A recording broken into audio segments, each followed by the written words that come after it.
Hello guys, কেমন আছেন সবাই? চলে এলাম বাঙালি কাছে আমি কাশি আর একটা নতুন ভিডিও নিয়ে। আর আজকের ভিডিওটা ছোট্ট একটা ভিডিও, কারণ আমি সিজি থেকে একদম চলে যাচ্ছি ডব্লিউবিতে, মানে ছত্তিশগড় থেকে কলকাতায় বাড়িতে চলে যাচ্ছি। তো তার একটা ছোট্ট ভিডিও বানিয়েছি আমি, কারণ বেশি করতে পারিনি সামনে। তো চেষ্টা করবো পুরো ভিডিওটা দেখানোর জন্য। তো চলো যাওয়া যাক।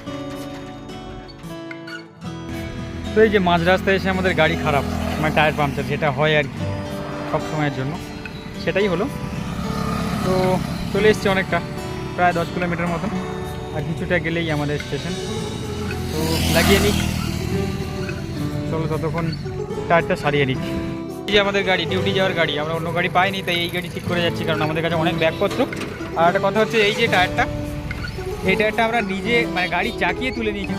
চ্যানেলও নেই যে তোলার মতন, আমাদের জগও নেই তোলার মতন, তাই আমরা হাতে তুলে করে দিয়েছি। তো চলো যাওয়া যাক।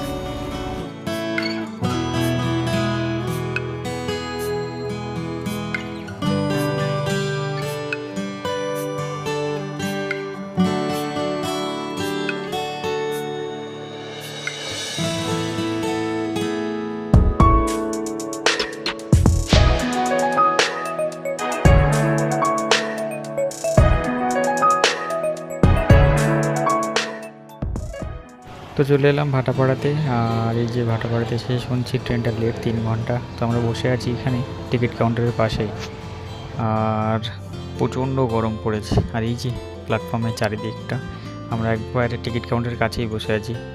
তো এই যে অধীর আগ্রহে বসে থাকা 3 ঘন্টা পরেই আমাদের অ্যানাউন্স হয়ে গেছে এই হাওড়ার ট্রেন। তো আমরা এই নামছি প্ল্যাটফর্মে, মানে যাচ্ছি আর কি 4 নম্বর প্ল্যাটফর্মে আমাদের। তো চলো যাওয়া যাক ওখানে। তো এই যে ভাটাপাড়ার সাইন বোর্ড আর কি। তো অনেকক্ষণ পরেই যদিও দেখলাম আমরা, কারণ এসেই দেখতে পাইনি বোর্ডটা। তো আমার মাথায় একটা প্রশ্ন জাগলো যে এই যে ওপরে কাজ করছে হেলমেট মাথায় দিয়ে, কিন্তু কারোর সেফটি বেল্ট নেই। এটা কমপক্ষে 10 থেকে 20 ফুট ওপরে হবে। এটা হয়তো ভাটাপাড়ার লোকেরই সম্ভব। তো চলো, ট্রেন আসার টাইম হয়ে গেছে, এবার উঠবো আমরা। চলে এলাম ভাটাপাড়া টু হাওড়া। তো আমি মধ্যিখানে ভিডিও করিনি, কারণ প্রচণ্ড গরম, তাছাড়া আমার ব্যাগ 3টে, আর প্রচণ্ড পকেট মারের চাপ, না জানো কিছু চুরি হয়ে যায় কাছ থেকে। তো সেই ভেবে আমি চারিদিকে ভিডিওটা করিনি।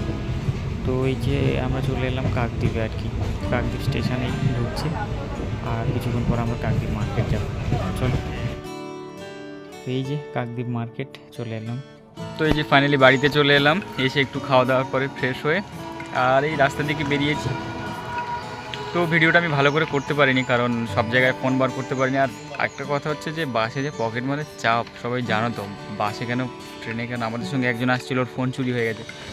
তো সেই জন্য আমার ফোনটা বের করিনি আর কি। তো ভালো করে দিতে পারিনি ব্লগটা, তার জন্য সরি, দুঃখিত।